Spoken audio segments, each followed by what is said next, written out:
ಪ್ರೀತಿಯುಳ್ಳ ದೇವಜನರೇ, ನಿಮ್ಮೆಲ್ಲರಿಗೂ ಕರ್ತನಾದ ಯೇಸು ಕ್ರಿಸ್ತನ ನಾಮದಲ್ಲಿ ವಂದನೆಗಳು. ಈ ನೂತನವಾದ ದಿನದಲ್ಲಿ ನಿಮ್ಮೆಲ್ಲರನ್ನು ನೋಡುವುದರಲ್ಲಿ ನಾನು ಬಹಳ ಸಂತೋಷವುಳ್ಳವನಾಗಿದ್ದೇನೆ. ಶಾಲೋಮ್, ನಿಮಗೆ ಸಮಾಧಾನವಾಗಲಿ. ಈ ದಿನ ದೇವರ ವಾಕ್ಯದ ಧ್ಯಾನಕ್ಕಾಗಿರುವಂಥ ವಿಷಯ, ಬೇಸರಗೊಳ್ಳದೆ ಪ್ರಾರ್ಥನೆ ಮಾಡ್ರಿ. ಅದಕ್ಕೆ ಆಧಾರವಾಗಿ ರೋಮ ಪತ್ರಿಕೆ 12ನೇ ಅಧ್ಯಾಯ 12ನೇ ವಾಕ್ಯ, ಕ್ರೈಸ್ತರು ನಿರೀಕ್ಷಿಸುವ ಮಹಾ ಪದವಿಯನ್ನು ನೆನೆಸಿ ಉಲ್ಲಾಸವಾಗಿರ್ರಿ, ಉಪದ್ರವದಲ್ಲಿ ಸೈರಣೆ ಉಳ್ಳವರಾಗಿರ್ರಿ, ಬೇಸರಗೊಳ್ಳದೆ ಪ್ರಾರ್ಥನೆ ಮಾಡಿರಿ.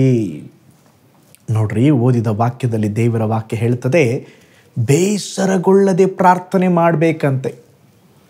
ಶಾಲೆ, ಕೆಲಸ, ಸ್ನೇಹಿತರು, ಕುಟುಂಬ ಅಂತ ನೂರಾರು ಜಂಜಾಟದಲ್ಲಿ ಸಿಕ್ಕಿ ಬಿದ್ದಾಗ ಯಾರು ನಿಜವಾಗಿ ಮುಖ್ಯರಾಗಿದ್ದಾರೋ ಅಥವಾ ಯಾವುದನ್ನು ನಾವು ಹುಡುಕಬೇಕೋ ಅದನ್ನು ಹುಡುಕ್ತಾ ಇಲ್ಲ. ಕೆಲವರು ದೇವರನ್ನೇ ಮರೆತು ಬಿಟ್ಟಿದ್ದಾರೆ.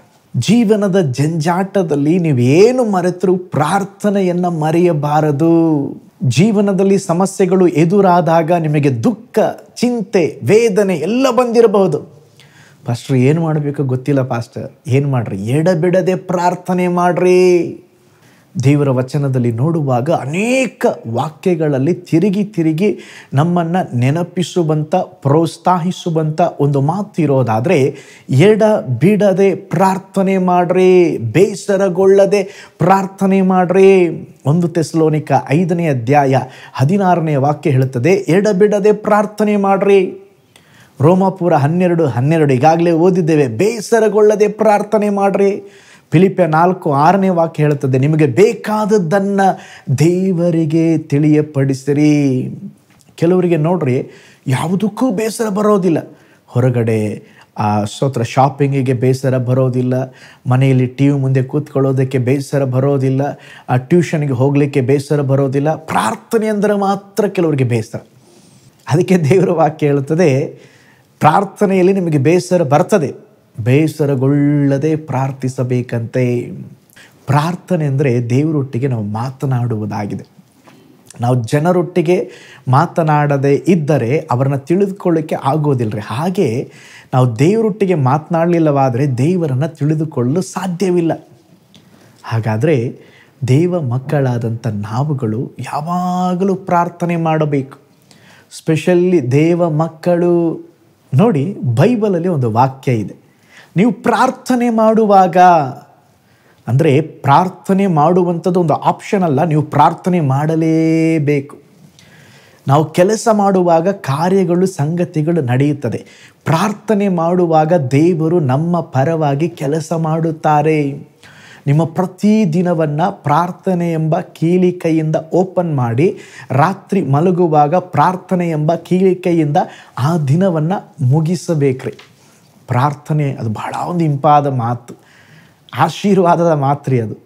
ಅದು ಆಳವಾದಂಥ ಮಾತು, ನಿಮ್ಮ ಜೀವಿತದಲ್ಲಿ ಅದ್ಭುತವನ್ನು ತರುವಂಥ ಮಾತು. ಆದ್ದರಿಂದ ಬೇಸರಗೊಳ್ಳದೆ ಪ್ರಾರ್ಥನೆ ಮಾಡಬೇಕು. ನಿಮ್ಮನ್ನು ಬಲಪಡಿಸುವುದಕ್ಕೆ ಒಂದು ಅದ್ಭುತವಾದ ಸಾಕ್ಷಿಯನ್ನು ನಿಮ್ಮೊಂದಿಗೆ ಹಂಚಿಕೊಳ್ಳುತ್ತೇನೆ. ಜಾನ್ ನಾಕ್ಸ್ ಎಂಬಂಥ ಒಬ್ಬ ಭಕ್ತರಿದ್ದರು. ಅವರು ಭಯಂಕರ ಪ್ರಾರ್ಥನಾ ವೀರರು. ದೇವ್ರ ಹತ್ರ ಒಂದು ಸಾರಿ ಕೇಳ್ತಾರೆ, ಸ್ವಾಮಿ ನನಗೆ ಸ್ಕಾಟ್ಲೆಂಡ್ ಕೊಡು, ಇಲ್ಲಾಂದರೆ ನನ್ನ ಜೀವವನ್ನು ತೆಗೆದುಕೊಂಡು ಬಿಡು. ಅನಾರೋಗ್ಯದಿಂದ ಬಳಲುತ್ತಿದ್ದಾಗ ಅವರು ತನ್ನ ಹೆಂಡತಿಯನ್ನು ಕರೆದು, ಅವರು ಬೇಗನೆ ಸತ್ಯವೇದವನ್ನು ತಂದು ಯೋಹಾನ ಬರೆದ ಸುವಾರ್ತೆ 17ನೇ ಅಧ್ಯಾಯದಲ್ಲಿರುವ ಪ್ರಾರ್ಥನೆಯನ್ನು ಓದಿ ಹೇಳು ಎಂಬುದಾಗಿ ಹೆಂಡತಿಗೆ ಹೇಳಿದರು. ಜಾನ್ ನಾಕ್ಸ್ ಅದನ್ನು ಓದಿ ಕೇಳಿಸಿಕೊಂಡ ಮೇಲೆ ತನ್ನೊಂದಿಗೆ ಇದ್ದವರಿಗಾಗಿ, ಲೋಕಕ್ಕಾಗಿ, ತನ್ನ ದೇಶಕ್ಕಾಗಿ, ಸುವಾರ್ತೆಯನ್ನು ತಲುಪದ ಸ್ಥಳಗಳಿಗಾಗಿ, ದೇವರನ್ನು ಅರಿಯದವರಿಗಾಗಿ, ಹೋರಾಟಗಳ ಮಧ್ಯೆ ಸೇವೆ ಮಾಡುವವರಿಗಾಗಿ, ಸೇವಕರ ಭದ್ರತೆಗಾಗಿ, ಅನೇಕ ವಿಷಯಗಳಿಗಾಗಿ ಪ್ರೇಯರ್ ಮಾಡಿದರು. ಪ್ರೇಯರ್ ಮಾಡುತ್ತಿರುವಾಗಲೇ ಅವರು ತೀರಿ ಹೋಗ್ಬಿಟ್ರು. ಅವರ ಆತ್ಮ ದೇವರ ಬಳಿಗೆ ಹೊರಟು ಹೋಯ್ತು. ಎಷ್ಟು ಆಶ್ಚರ್ಯ ನೋಡ್ರಿ. ಒಂದು ಸಾರಿ ಆ ದೇಶದ ರಾಣಿ ಮೇರಿ ರಕ್ತಪಿಪಾಸಿ, ಅವಳು ಹೇಳ್ತಾಳೆ, ನನ್ನ ಶತ್ರುಗಳ ಸೈನ್ಯಕ್ಕಿಂತ ಜಾನ್ ನಾಕ್ಸನ ಮೊಣಕಾಲಿನ ಪ್ರಾರ್ಥನೆಗೆ ನಾನು ಹೆಚ್ಚು ಹೆದರುತ್ತೇನೆ. ಜಾನ್ ನಾಕ್ಸ್ ಅವರು ಸಾಯುವವರೆಗೂ ಕೊನೆಯ ಪ್ರೇಯರ್ ಮಾಡೇ ತೀರಿ ಹೋದರು ನೋಡ್ರಿ ಅವರು.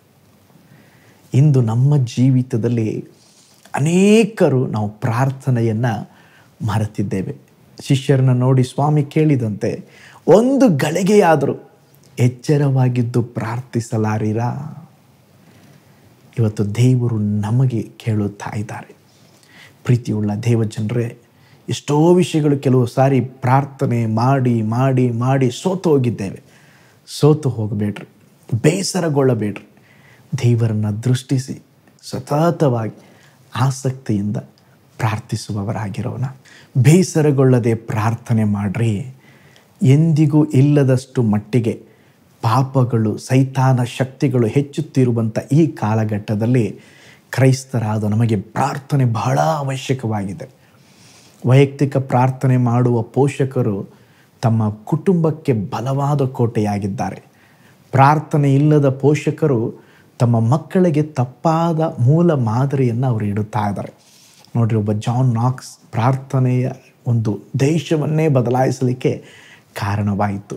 ಪ್ರೀತಿಯುಳ್ಳ ದೇವಜನರೇ, ಈ ವಿಡಿಯೋನ ವಾಚ್ ಮಾಡುತ್ತಾ ಇರುವಾಗ ದೇಶದಲ್ಲಿ ಬದಲಾವಣೆ ತರಲಿಕ್ಕೆ ಸಾಧ್ಯ ಇದೆ. ಯಾವುದರಿಂದ? ಪ್ರಾರ್ಥನೆಯಿಂದ. ನೀನು ಪ್ರಾರ್ಥಿಸುವುದಾದರೆ ನಿನ್ನ ಕುಟುಂಬದಲ್ಲಿ ಒಂದು ಬದಲಾವಣೆ ಆರಂಭವಾಗ್ತದೆ.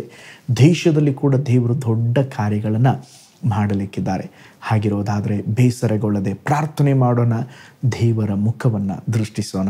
ಪ್ರಾರ್ಥನೆ ಮಾಡಿಕೊಳ್ಳೋಣ. ಬನ್ನಿ, ಒಂದು ನಿಮಿಷ ನಮ್ಮನ್ನು ದೇವರ ಕರಗಳಲ್ಲಿ ಒಪ್ಪಿಸಿ ದೇವರಿಗೆ ಹೇಳೋಣ, ಸ್ವಾಮಿ, ನಾನು ಬೇಸರಗೊಳ್ಳದೆ ಎಡಬಿಡದೆ ನಿಮ್ಮ ಸಮ್ಮುಖದಲ್ಲಿ ಪ್ರಾರ್ಥಿಸುವಂಥ ಕೃಪೆಯನ್ನು ನನಗೆ ದಯಪಾಲಿಸ್ರಿ. ಹಲ್ಲೆಲೂಯಾ. ಪ್ರಾರ್ಥನೆ ಮಾಡಿಕೊಳ್ಳೋಣ. ಪರಲೋಕದಲ್ಲಿ ವಾಸ ಮಾಡುವ ನಮ್ಮ ತಂದೆಯಾದ ದೇವರೇ, ಈ ಸುಂದರವಾದ ಹೊಸ ದಿನಕ್ಕಾಗಿ ಸ್ತೋತ್ರಪ್ಪ. ಈ ದಿನದಲ್ಲಿ ಕೂಡ ನಮ್ಮೊಂದಿಗೆ ನೀವು ಮಾತನಾಡಿದ್ದೀರಾ, ಬೇಸರಗೊಳ್ಳದೆ ಪ್ರಾರ್ಥನೆ ಮಾಡಬೇಕೆಂಬುದಾಗಿ.